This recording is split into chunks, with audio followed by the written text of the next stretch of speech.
আমি মনে করি প্রত্যেকটি মানুষকে সাভারের প্রত্যেকটি মানুষকে নিজ জায়গা থেকে কাজ করতে হবে, বাচ্চাদের বন্ধনে থাকতে হবে, এমপিতে থাকতে হবে। সেলফি কি একজনের প্রতি করুণা দেখানো, এমপিতে হলো কি উনি ব্যথা পেয়েছে, এই ব্যথাটা তো আমি পেতে পারতাম, এটা হলো যে এমপিতে। আমরা যদি এটা থাকতে যে প্রত্যেকের প্রতি আমরা প্রত্যেকে সুবিচার করতে পারবো, আমরা মনে করি একটি সুন্দর সমাজ গঠন করা সম্ভব। আপনার সন্তানকে বন্ধুবান্ধবকে সেদিকে আপনার খেয়াল রাখতে হবে।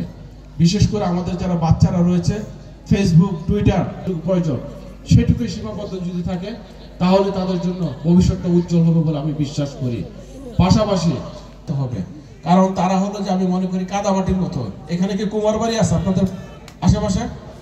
আছে, কলসও বানাতে পারে। এই কথাটা বলার উদ্দেশ্য হলো আমাদের যারা স্কুল গোয়িং যারা, কিন্তু আমরা যেভাবে এখন নার্সিং করব, অভিভাবক শিক্ষকরা এবং সমাজে যারা, সেটি হলো যে সকল শ্রেণী পেশার মানুষের অংশগ্রহণ ছিল।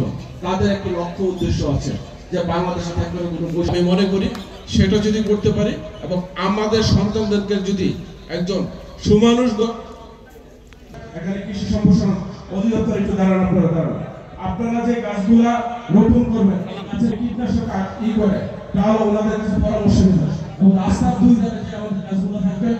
আমাদের এই পাথার ইউনিয়নবাসীর হাতে বিখ্যাত মোহাম্মদ আবু বকর সরকার স্যার,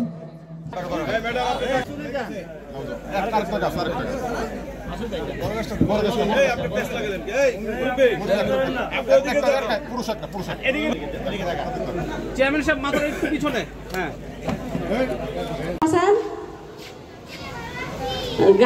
গাছ লাগাবেন, দেশ বাঁচাবেন, লাগাইবেন, গাছ লাগাই পরিবেশ ভালো করবেন। এইগুলো কি আপনারা কি করবেন বলেন তো? সেই পর্যন্ত আমার গাছের পরিচর্যার প্রয়োজন আছে, সেজন্য শুধু যে গাছ নিয়ে যে লাগিয়ে আপনাদের কাজ শেষ হচ্ছে না।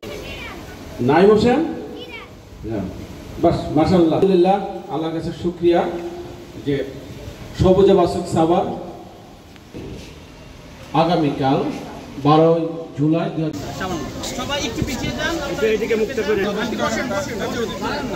একটা হাসি দেন, বৃষ্টি করে একটা হাসি দেন, সামনে তাকাই। হ্যাঁ, রেডি প্লিজ। ওই কি কোথায়, ওই যে বাচ্চাটা কোথায়? পিছনে, আপনি একটু পিছনে আসেন, আপনার হাত আসে। এই চশমা আমার কাছে বুঝতে। হ্যাঁ, তুমি এদিকে আসো।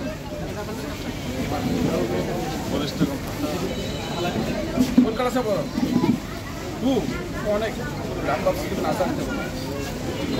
হাসি দাও, আসো আসো।